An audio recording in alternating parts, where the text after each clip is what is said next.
ஒரு வேதனையான விஷயம், அதை நான் இந்த இடத்தில் கூற வேண்டும்.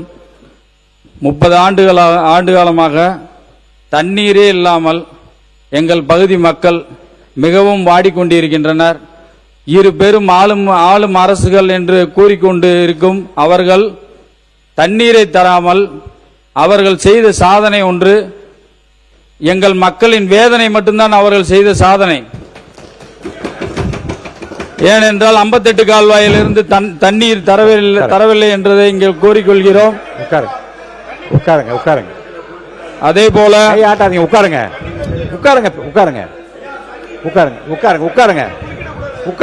அதே போல அதே போல 58 கால்வாயில் இங்கு வல்லரசு அவர்கள் கொண்டு வந்தார்கள். அவர் பெயரையும் சூட்ட வேண்டும். முன்பு இருந்த ஆட்சியாளர்கள் இருந்தாலும் சரி, இத்தனை ஆண்டுகாலம் வந்தாலும் சரி, தண்ணீரை ஒரு அடிப்படை தேவை தண்ணீரை கொடுக்கவில்லை என்பது எங்களது குற்றச்சாட்டு கிடையாது. எங்கள் மக்களின் வேதனையை நான் கொடுத்து கொண்டே ஆக வேண்டும். உட்காருங்க. அதே மாதிரி அந்த 58 கால்வாயை நீங்கள் கொண்டு வந்தாலும் அந்த தொட்டி பாலத்தை நாங்கள் தான் கட்டி கொடுத்தோம் என்று சொன்னாலும் அதற்கு தண்ணீரை நீங்க கொண்டு வரவில்லை என்பதுதான் மக்களுடைய வேதனை. பேசி முடிச்சோம். எங்கள் மக்களுடைய வேதனையாக இருக்கிறது. அதே போல பதில் அதை சொல்லிட்டோம். அதே போல 58 கால்வாயை பேசி முடிச்ச பிறகு சொல்லுங்க. நான் தான் வாய்ப்பு தரேன்னு சொல்றேன். 58 கால்வாயை நிறைவேற்றி விட்டோம். 58 கால்வாய் ஆசியாவிலே மிகப்பெரிய தொட்டிப்பாலம் அமைத்தோம் என்று கூறிக்கொண்டால் மட்டும் போதாது, அதில் தண்ணீர் வர வேண்டும். இதில் வேடிக்கையான விஷயம் என்னவென்றால், வைகை அணையில் போன வருடம் 4 முறை வெள்ள அபாய எச்சரிக்கை விட்டாங்க. ஆனா 4 முறையும் ஒரு உபரி நீரை கூட எங்க பகுதி மக்களுக்கு அவங்க கொடுக்கவே இல்லை. அதுதான் பெரிய வேதனை. தண்ணியே இல்லை. இந்த வேதனை எங்க சொல்றது? நாங்க அந்த மாமன்றத்தில் தான் சொல்லணும். ஏன்னா இன்னொரு விஷயம், இங்க இருக்க சட்டமன்ற உறுப்பினர்கள் அனைவரும் 200 அடி 300 அடியில் தண்ணி இல்லைன்னு சொன்னாங்க. ஆனா 200 அடி 300 அடியில் தண்ணி இல்லைனாலும் எங்க பகுதியில் 1100 அடி போட்டாலும் தண்ணியே இல்லை. நிலத்தடி நீரே இல்லை. நிலத்தடி நீர் இருக்கிறதுக்காக தான் இந்த மாதிரி ஒரு திட்டத்தை கொண்டு வந்தாங்க PN வல்லரசு அவர்கள். அதை நிறைவேற்றி தரவே இல்லை. இந்த தண்ணி இல்லாம இங்க மக்கள் ஒரு 5000 ஆரம்பிச்சாங்க. ஒரு 30 வருஷத்துல இருந்து இன்னைக்கு 20,000 குடும்பங்கள் வெளி மாநிலத்துல போய் வேலை பார்த்துட்டு இருக்காங்க. இந்த மக்கள் எல்லாம் வெளி மாநிலத்தில் வேலை பார்க்கறதுக்கு ஒரு அடிப்படை வசதி, ஒரு விவசாயிகள் தண்ணி இல்லாம இருக்காங்கன்றது எங்களோட கோரிக்கை. அது ஒரு பிரதான கோரிக்கை. எங்க மக்கள் ரொம்ப வேதனையான விஷயம். ஒரு விஷயத்தை கூட செஞ்சதில்லை. இன்னொரு விஷயம், நல்ல வேலை தமிழக வெற்றி கழக அரசு இந்த தடவை வந்துருச்சு. இல்லைன்னா எங்கள் பகுதியே இந்த மேப்பிலே காணா போயிருக்கும். உசிலம்பட்டி மேப், அந்த மேப்பில் தமிழ்நாடு மேப்பிலே உசிலம்பட்டி காணா போயிருக்கும். எந்த ஒரு நலத்திட்டையும் செய்ததே இல்லை. ஏன்னா நான் இதை சொல்லியே ஆகணும். இது பாதிக்கப்பட்ட ஒருத்தர் நானும் ஒருத்தன் தான். பாதிக்கப்பட்ட மக்கள் நானும் ஒருத்தன் தான். அதனாலதான் நான் சொல்றேன், எங்கள் மக்கள் உறுப்பினர் ஏவா வேலு அவர் உட்காருங்க. ஒருத்தர் மட்டும் உட்காருங்க. பேரவைத் தலைவர்களே உட்காருங்க. மாண்புமிகு பேரவைத் தலைவர் அவர்களே இருங்க. நீங்க முதல்ல சொல்லிக் கொண்டே இருந்தால் உறுப்பினர் முதல்ல இருங்க. உட்காருங்க. மாண்பு உறுப்பினர் உட்காருங்க. நீங்க உட்காருங்க. மாண்பு உறுப்பினர் இருங்க. உங்களை மட்டும் நான் பேச அனுமதி. இவ்வளவு பேர் உங்க பின்னாடி இப்படி நின்னா என்ன நியாயம்? யார் கண்ட்ரோல் பண்றது? அப்புறம் யார் அவையை கண்ட்ரோல் பண்ண முடியாமோ? உட்கார சொல்லுங்க. முதல்ல உட்கார சொல்லுங்க. மாண்புமிகு பேரவைத் தலைவர்களே, சட்டமன்ற உறுப்பினர் செந்தில்குமார் அந்த பகுதியை சார்ந்தவர். அவ்வளவு சொல்லுங்க. தண்ணீர் பிரச்சனை பற்றி குறிப்பிடுகிறார். தண்ணீர் பிரச்சனை என்பது எப்பொழுதும் இயற்கையாக வருவதுதான். அது ஆட்சியை வைத்தெல்லாம் கிடையாது. மழை பெய்யலனாக்கா இப்ப தண்ணீர் பிரச்சனை வரதான் செய்யும். அதுல ஒன்றும் மாற்று கருத்து இல்லை. அதே போன்று 400 அடி 800 அடி 1200 அடி அப்படின்னு பார்க்கிற போது ஒரே ஊர்ல பாத்தீங்கன்னா ஒரு இடத்துல 400 அடி போர் போடணும், இன்னொரு இடத்துல 800 அடி போடணும், இன்னொரு 1000 அடி போடணும். இது நேரடியாக ஒரு அரசாங்கத்தின் குற்றச்சாட்டு கூட சொல்ல முடியாது. அது இயற்கை தான். ஆனால் திட்டமிட்டு சென்ற ஆட்சியில திட்டமிட்டு ஏற்கனவே இருந்த ஆட்சியில என்று எங்களுடைய ஆட்சியை குறிப்பாக குற்றம் சாட்டுகிறார். அதை பற்றி ஒரு விளக்கம் சொல்லணும். நான் கேட்கிற பொழுது எங்களுடைய சட்டமன்ற உறுப்பினர் அதிக்கணும். நீங்க எக்ஸ்சேஞ்ச் பண்றேன்னு சொல்றீங்க. ஆனாக்கா பேசிய பேச்சு அப்படியே லைவ்ல போயிடுது. நீங்க சொல்லி புரோஜனம் இல்ல. இல்ல, விரைவில் அதை பற்றி ஒரு முடிவு எடுக்கலாம். அதனால என்னன்னா அவங்க சொல்லுகிற போது, குற்றச்சாட்டு சொல்லுகிற பொழுது உடனே எங்களை அனுமதிச்சாதான் அதுங்க பதில் சொல்ல முடியும். நீங்க அவர் பின்னால சொல்லுங்க பின்னால சொல்லுன்றீங்க, அதுக்குள்ள ரீல் கட்டி மேல போயிடுது. ரீல் இது சம்பந்தமாக நம்முடைய செந்தில் வந்து பேச அனுமதிங்க. ஏன்னா அந்த பகுதி அவருதான் தெரியும் அதெல்லாம். மாண்பு உறுப்பினர் செந்தில், மாண்பு செந்தில்குமார், மாண்பு செந்தில்குமார், மாண்பு மணிமாறன். மாண்புமிகு பேரவைத் தலைவர் அவர்களே,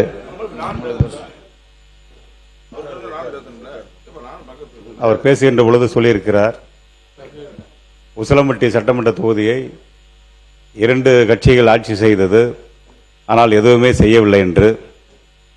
அரசு கல்லூரி கொண்டு வந்தது அங்கே தலைவர் கலைஞர் அவர்கள் என்பதை மறந்துவிட வேண்டாம். 58ஆம் கால்வாய் திட்டத்தை கொண்டு வந்தது தலைவர் கலைஞர் அவர்கள். ஒரு நிமிஷம் இருங்க, மாண்பு பள்ளிக்கல்வித்துறை அமைச்சர் இருங்க, அவர் சொல்லி முடிக்கட்டும். இருங்க, மாண்பு பள்ளிக்கல்வித்துறை அமைச்சர் கொஞ்சம் அவர் முடிச்ச உடனே நீங்க மொத்தமா பதில் சொல்லிடுங்க, சுருக்கமா சொல்லுங்க. என்ன கிளாரிபிகேஷன் என்னயா? இல்ல, அவர் சொல்றாரு உசிலம்பட்டி தொகுதி மேப்பிளே காணாம போயிருந்து சொல்லிட்டு, மதுரை மாவட்டத்தில் அதிக செழிப்போடு இருக்கிற ஏரியா உசிலம்பட்டியும் சோழவந்தான் பகுதி என்பதை நான் இந்த நேரத்தில் குறிப்பிட. மாண்பு பள்ளிக்கல்வித்துறை அமைச்சர் வாங்க.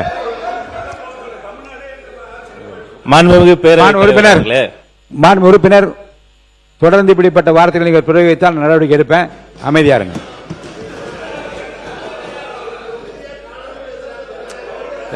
அதுக்காக பதில் உட்கார்ந்தபடியே சொல்லுவாரா? உட்கார்ந்தபடியே ஒரு பதில் சொல்லுவாரா? அவர் சொல்லுங்க. மாண்பு பள்ளிக்கல்வித்துறை அமைச்சர். மாண்புமிகு பேரவைத் தலைவர் அவர்களே, மதிப்பிற்குரிய சட்டமன்ற உறுப்பினர் என்னுடைய அருமை தம்பி அவருடைய கன்னி பேச்சை பேசுகிறார். பொதுவாக ஒவ்வொருத்தரும் ஒரு விதமா தான் பேசுவாங்க, உங்களுக்கு தெரியாதது ஒண்ணும் கிடையாது. அந்த பக்கம் கன்னி பேச்சு பேசினப்ப கூட அந்த அருமை சகோதரர் அன்னைக்கு பேசுகிற பொழுது தன்னுடைய இறுதி பகுதியில் தொகுதி மக்களினுடைய எண்ண ஓட்டங்களை அவர்களினுடைய குரலாக எல்லாத்தையும் சொன்னதை கொண்டு வந்து சொல்லும் போது எல்லாமே கேட்பதற்கு இனிப்பாக இருக்காது, சிலது கேட்க கசப்பாக. ஆனா அவர் உரை முடித்த பிறகு அது ஒரு கன்னி பேச்சு, முதல் பேச்சு, குரலற்றவர்களின் குரலாக வந்து பேசுகிறார். அவரா சொல்ற தொகுதி மக்கள் சொன்னதை வந்துதான் இங்க வந்து அவர் சொல்றாரு.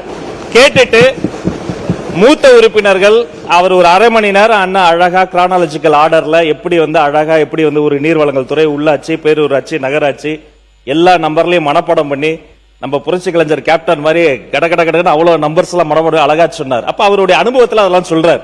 அப்ப இங்க வரக்கூடிய அந்த புதிய உறுப்பினர் என்பவர் அவருடைய முதல் பேச்சை சொல்கிறவர், அது பேசி அவர் முடித்த பிறகு கூட அதற்கான பதில நம்ம சொல்ல முடியும், கருத்தா எதிர்கொள்வோம். ஆனா ஒவ்வொரு முறையும் நான் பார்க்கிறேன், சில வார்த்தைகள் இங்க சொன்ன உடனே ஒவ்வாமையில ஒரு மொத்த பேரும் எழுந்து நின்றுகிட்டு உங்களுக்கு எதிராக பேசுவது என்பது ஏற்புடையதல்ல.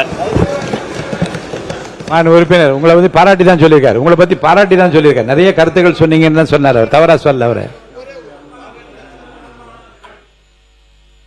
சார், மாண்பு பேரவைத் தலைவர் அவர்களே, மாண்பு பள்ளிக்கல்வித்துறை அமைச்சர் அவர்கள் மனப்பாடம் பண்ணாருன்னு, மனப்பாடம் தளபதியும் கற்றுத்தந்த பாடம். எனவே மனப்பாடம் இல்ல, எனக்கே 5 வருஷம் அந்த துறையை எங்களுக்கு தெரியாத, அது எப்படி தெரியும்? ஏன்னா மனப்பாடம் அல்ல, எங்களுடைய தலைவர்கள் கற்றுத்தந்த பாடம் அது. மாண்பு உறுப்பினர் விஜய், நீங்க தொடர்ந்து பேசலாம். மாண்புமிகு பேரவைத் தலைவர் அவர்களே, செல்வ செழிப்பாக இருக்கிறது சட்டமன்ற உறுப்பினர் அருகில் இருக்கும் சட்டமன்ற உறுப்பினர் தான் சொன்னாங்க. ஆனா நான் வந்து என் குரலை வந்து மக்கள் குரலா தான் சொல்றேன், அந்த வேதனையை தான் சொல்றேன், அதை புரிஞ்சுக்கிறாம இவங்க பேப்பர்ல படிச்சுட்டா அது தொகுதிக்கு நடைமுறைக்கு வந்துருமா, இவங்க பேப்பர்ல அறிவிச்சுட்டா அது தொகுதிக்கு நடைமுறைக்கு வந்துருமா, அந்த தொகுதியை பார்த்தா அந்த மக்களை பார்த்தா இன்னும் வந்து அவங்க ஒரு சட்டை போறது கூட 80% மக்கள் அவங்க நல்லா இல்ல. பேரவைத் தலைவர் அவர்களே, அவங்கள ரொம்ப பாதிக்கப்பட்டு இருக்காங்க.